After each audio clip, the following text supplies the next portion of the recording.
With the Venture X business card from Capital One, you earn unlimited double miles on every purchase. Plus, the Venture X business card has no preset spending limit, so your purchasing power can adapt to meet your business needs. Capital One, what's in your wallet?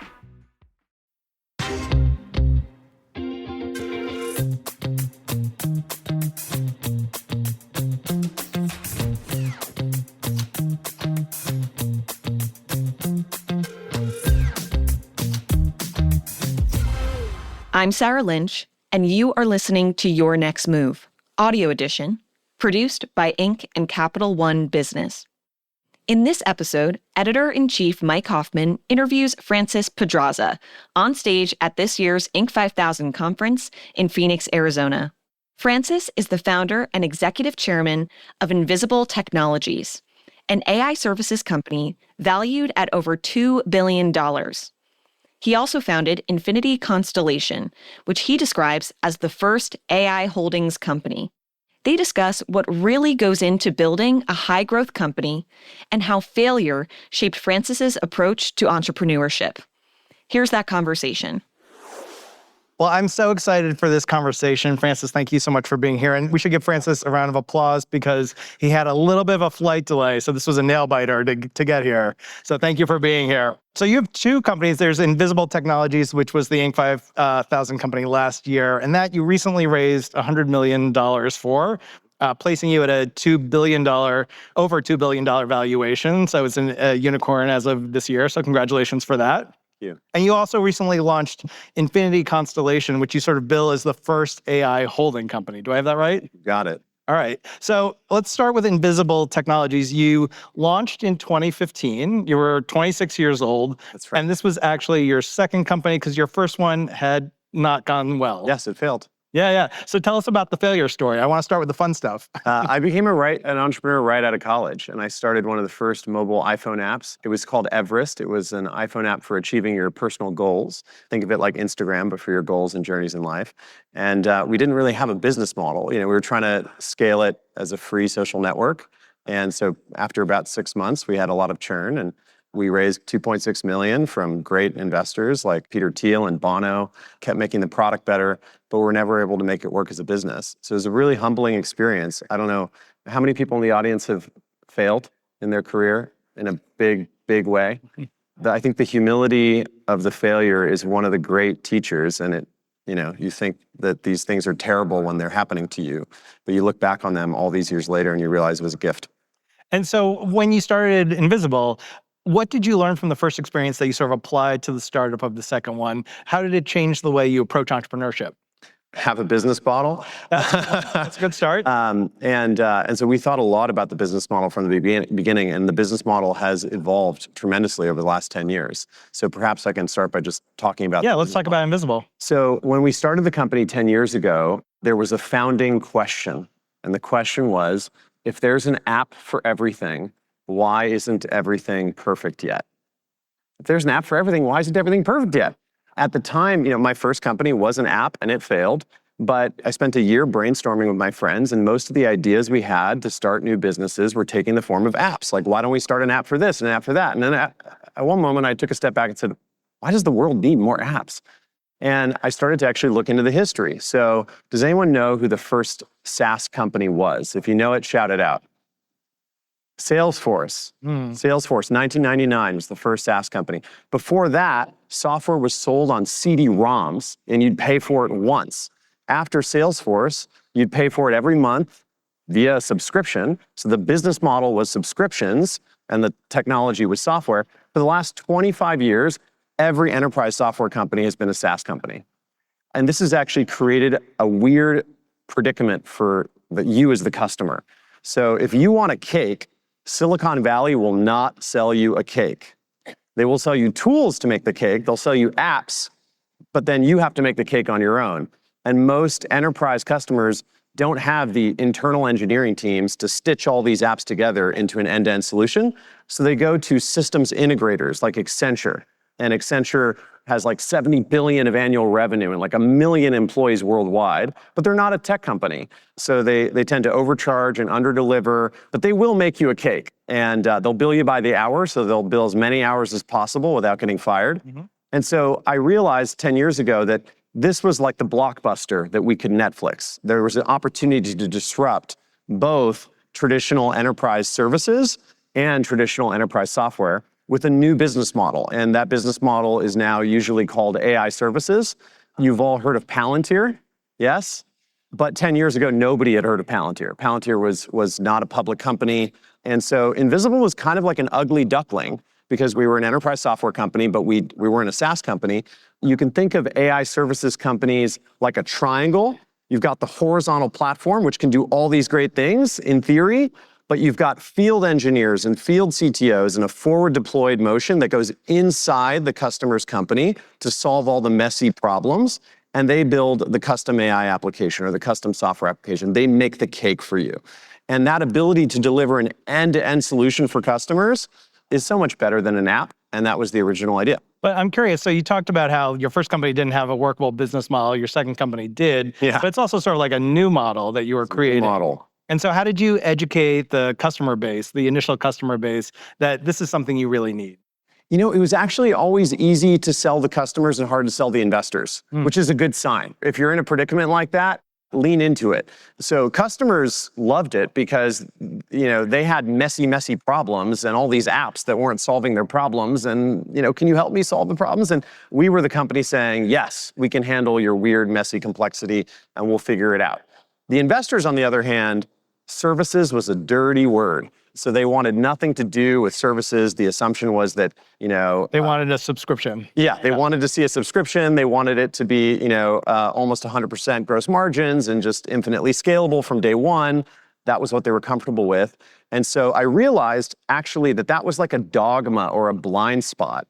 That wasn't just one investor, but like all of Silicon Valley had this blind spot, and that it actually created a huge opportunity for us, because we would be the first and we'd have a long head start, but it meant that we had to be incredibly capital efficient.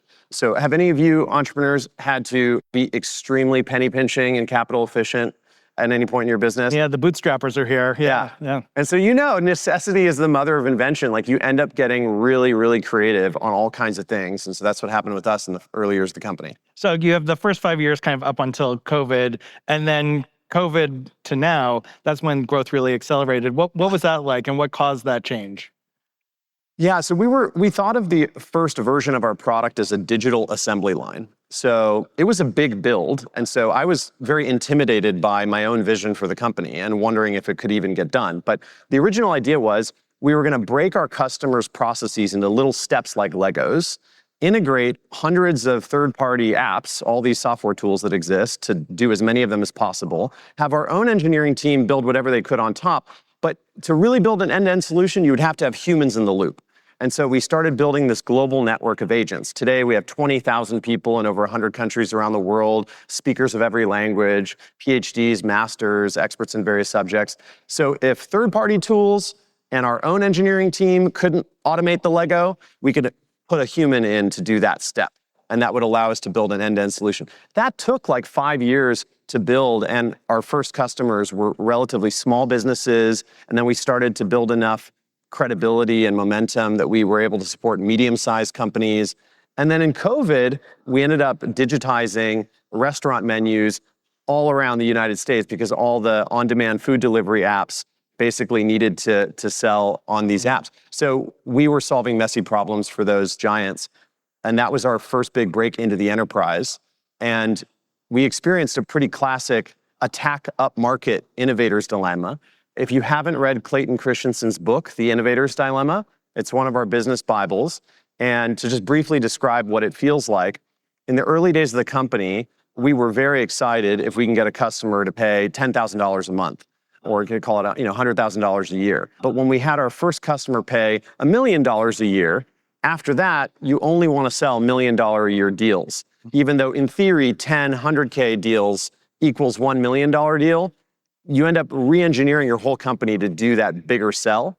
And then that happens again when you do your first $10 million deal. You end up re-engineering the way you market, the way you serve customers, everything goes towards doing that bigger deal. And so we just basically scaled almost like a kind of, a rocket ship from 2020 all the way through till now. But it sounds like you've also thought about, well, it's great to have those $1 million deals, but I want to think about having a diversified customer base. And Yes. so like, how do you sort of build that ethic into your business? So on diversification specifically, Yeah. I actually got comfortable with revenue concentration. It is a very uncomfortable thing. Have any of you, show of hands, like experienced like really high revenue concentration at any point in the company? It is not necessarily a sign that something's wrong. It could be a sign that something is very, very right. But it sort of sucks up all the oxygen in the room, because when you catch a tiger by the tail, so to speak, and you've got this, you're solving a big, meaningful problem for a big, meaningful customer, all of your energy in the company, all of your engineering resources, all of your operational resources are going into making magic happen for this one account.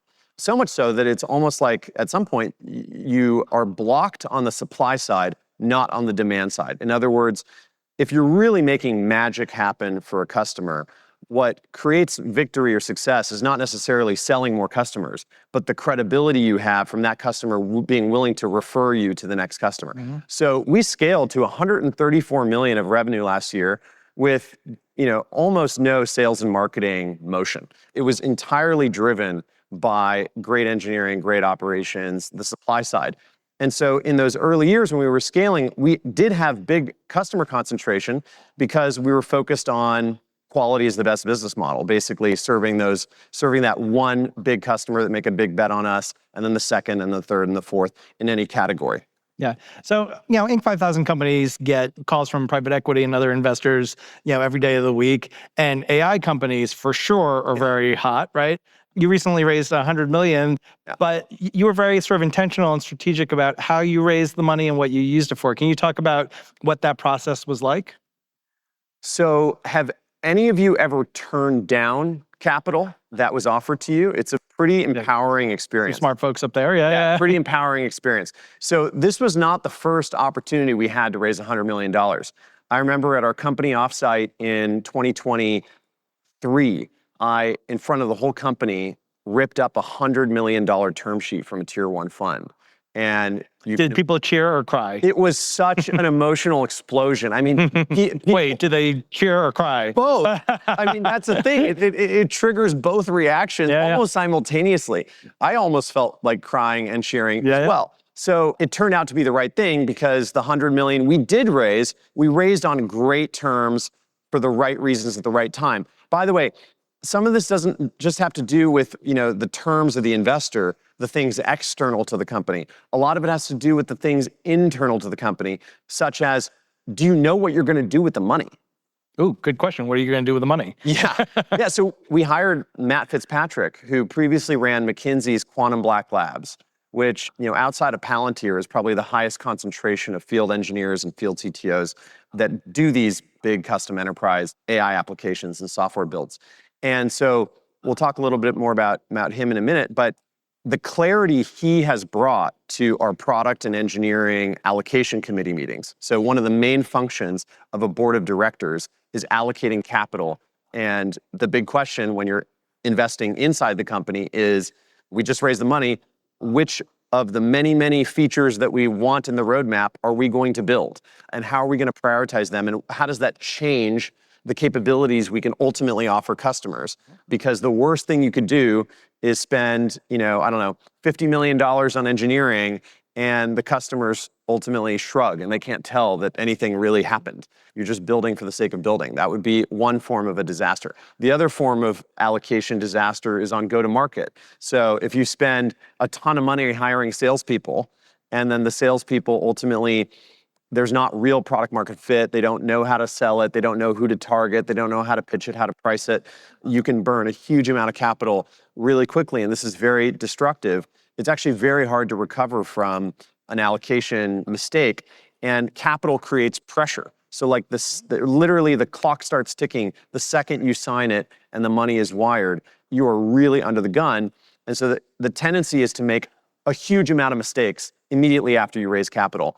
And so the forbearance to actually enter an agnostic state of mind and to know when you do not know, and to respect your own not knowing, and to give yourself patience, even when the whole world is, deploying capital like crazy. That is very hard. But it was actually the right thing in 2023 and 2024 when our competitors were raising hundreds of millions, and then actually, one competitor raised $1.8 billion and ended up with 5 times our revenue, but not a better product. And that competitor ultimately had to be acquired because they'd raised so much capital. Whereas we raised only $7 million and got to 1/5 their revenue with as good of a product. But now we're raising the capital because we have the agility and they're out of the market. And so that is the effect of corporate strategy over time. And it's a game that requires you to slow way down and read a few books, do a meditation retreat, talk to some really smart people, and think for a while. And so I'm glad we did that. We're going to take a quick break and be back with more from Mike's conversation with Francis Pedraza.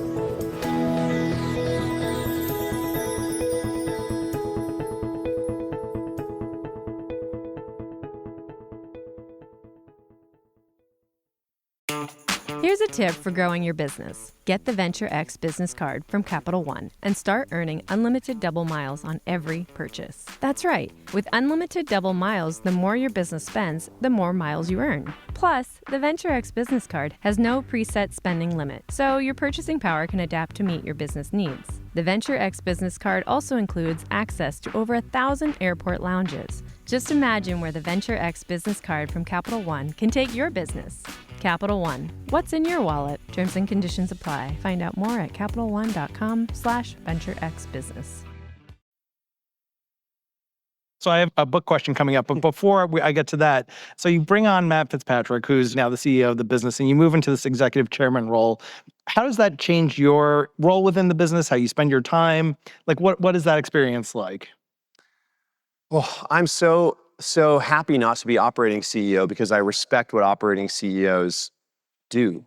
I'm guessing that many people in the audience are, when we say entrepreneur, we often don't specify what your actual legal title and role is. And usually by default, you're the operating CEO. And it's the only person without a job description, right? Yeah. Because the job description is everything. Yeah. And really it's the E in CEO that is so hard. It's the execution. And so I'm the chairman of the company now. I'm the president and chairman of the company. By the way, it's an interesting debate. Is founder a title? I don't even know if it is. It's a state of mind. It's a state of mind. Yeah. We actually say at Invisible that the founding moment is always now. And I've always been quite liberal with telling people who've been at the company for enough years, hey, I see you as a co-founder. You've been at the company for 6 years. Like, you built that product and you solved that problem at that key moment. And so if you enter a state of mind in which the founding moment is always now, deputize yourself with the founding badge, but don't delude yourself that it's somehow a functional title of a corporation. It's more of a state of mind. So the role of a chairman, I've had to break it into these 4 roles. Founder, president, chairman, CEO. What are these people doing? The CEO is running the company. And of the 4, that is probably the most important. The founder is creating the idea and having the vision and has that kind of, it's almost like a spiritual, cultural, and creative role. The president is flying around on planes and kissing babies and shaking hands and making sure everyone feels good and building relationships and doing business development and making it rain and hiring people and raising money and selling. And the chairman is sitting on the top of the mountain with the other people on the board of directors and making decisions about capital allocation, running the audit committee, making sure that we're making good decisions on hiring executives or we're making good decisions on the tech roadmap. It's oriented towards governance and strategy and capital allocation. So those are the 4 roles. And by the way, they can be held by one person or multiple people. It's very much a wear many hats type of thing in the beginning. Over time, as the company matures, you end up sort of splitting out the hats. And so, or even sharing the hats. So for example, Matt, our CEO, is definitely the strongest voice in our capital allocation committee meetings, even though I'm the chairman. And so we can chat more if it's of interest, but the way a board of directors works is a very weird and beautiful thing that is almost the opposite of the way most entrepreneurs naturally operate. Most entrepreneurs naturally cut through the bullshit, cut through the red tape, make a decision. One person is ultimately in charge, and that's you, the CEO. Except the CEO is accountable to the board, and the board is a committee. And so you have to ask yourself, are you a board atheist? Basically, do you believe that corporate structures are useless and we should uninvent the Delaware C Corporation or the Joint Stock Corporation? Or is there hidden virtue and hidden genius in the way that corporations are legally set up? And I think there is. I mean, there's certain decisions that ultimately should be made by one person and the CEO, and there's certain decisions that actually should be made by a group of people. Yeah. So you've mentioned atheism, agnosticism. I know you're interested in transcendentalism. You're a great reader. You referenced Clayton Christensen's seminal book, The Innovator's Dilemma. Another book I know that's really meaningful to you in the way that you think about your role is The Outsiders by William Thorndike. Can you talk about that book and what it meant to you as you sort of thought about both invisible technologies and this transition, and then also Infinity Constellation? Yes. Outsiders is about capital allocation. And it's 8 stories of 8 different companies that outperform the S&P 500 by a ton. And that's literally the first page in the book is a graph of the S&P 500's performance over a more than 20-year period, and the graph of these 8 companies versus that, and they crushed the benchmark. And none of those 8 companies were technology companies. One of them, which you're all familiar with, is Berkshire Hathaway. Another you're probably familiar with is Washington Post, and there were others. And what all these 8 CEOs had in common was not necessarily that they were charismatic, but that they really thought about where each dollar goes in the business. So here are the 8 options on the allocator's menu. You can keep $1 in cash on your balance sheet. Keep it in cash. You can pay down debt. You can invest internally in the business. You can make an investment in another business. You can buy a business. You can buy back stock, and you can dividend. Those are the 8 and the only 8 options. And believe it or not, if you make decisions about where to put each incremental dollar very intelligently over time, you can dramatically multiply the performance of your business. So you can almost realize that over decades, creating success in a company is really 2 different games. One game is building a really, really great product, service, business that customers love, that is profitable and high margin and scalable. And that's the main game that most of us entrepreneurs are familiar with. But there's this second game that almost nobody talks about, which is how capital allocation over time is a multiplier on success. And this was like a aha moment for me. And I realized that I just read a classic. And I reached out to Will Thorndike. I got introduced. He's alive. And he invested in the company, which was amazing. Really crazy. And one of the questions I asked him is, why were none of the 8 companies technology companies? And he said that I just don't think a lot of people in Silicon Valley have understood this, but there are a few who've really done it well. Like Jeff Bezos at Amazon really understood this well and did it well over time.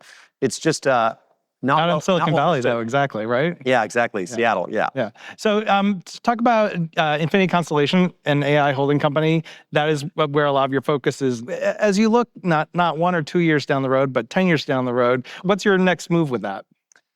So in this period where we didn't know what to do, we were scaling quickly. So we entered 2023 at a 25 mil run rate. In 1 year, we scaled to a 100 mil run rate. So we were scaling very quickly. So quickly, in fact, it didn't make sense to hire salespeople because we had revenue, falling from the sky, so to speak, and it was really about doing it well. And also the market was changing so quickly, it wasn't clear what technology to build, and we weren't high confidence enough other than just scale what was working. So what do? We took $5 million out of the profits, out of the free cash flow of the business, and started an AI services holding company. And the idea was that if Invisible was a golden egg, what about creating the goose that could lay other golden eggs? So if Salesforce was the first SaaS company in 1999, and Invisible and Palantir were like the first AI services companies in 2025, at the time it was 2023, over the next 25 years, we felt there would be a lot of AI services companies. So if Invisible was counterpositioned against Accenture, that was the Netflix first blockbuster in our story. What about McKinsey, Bain, BCG, EY, PwC, Deloitte, KPMG, Infosys, Cognizant, WPP, Omnicom, Publicis?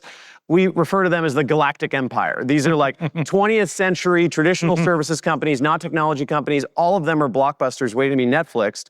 And we realize a whole generation of companies could go after that. And even as our enterprise value was skyrocketing, we had to shrink Invisible's focus to focus on enterprise and public sector. And that focus resulted in Invisible's success, but it also meant that, like, well, what about every other vertical? And so we built these 8 companies that are now scaling quickly and above $10 million of annual revenue and going in a really great way. And each one of them has their own CEO, and they're all backed. There's only one investor, which is the holdco. And we give CEOs a path to 25% of their company, and we create 25% option pools for the team. And we provide all the capital. And at $1 billion, if each of those companies gets to $1 billion, we'll still own half of it. And we spun it out this year as a separate company. So, and are you on the board of each of the holdings? I'm the chairman of both companies, and they both have incredible CEOs. So Matt is the CEO of Invisible, and Brennan, who was Invisible's first enterprise client, is the CEO of Infinity Constellation. And they both have separate boards, great boards. Me and Charlie Songhurst are on the board of both companies, so there's some continuity. And Invisible is the largest shareholder in Infinity. So there is incredible alignment of incentives and network effects between the two, but there's an arm's length separation, so they're making their own decisions. I love it. Capital allocation is the skill that every founder needs to master. Well, Francis Pedraza, founder and executive chairman of Invisible Technologies, and also the founder and executive chairman of Infinity Constellation, thank you so much for being here today. Thank you. Thank you. That's all for this episode of Your Next Move. Our producers are Blake Odom and Matt Toder. Editing and sound design by Nick Torres. Executive producer is Josh Christensen. If you haven't already, subscribe to Your Next Move on Apple Podcasts, Spotify, or wherever you listen. Your Next Move is a production of Inc. and Capital One Business.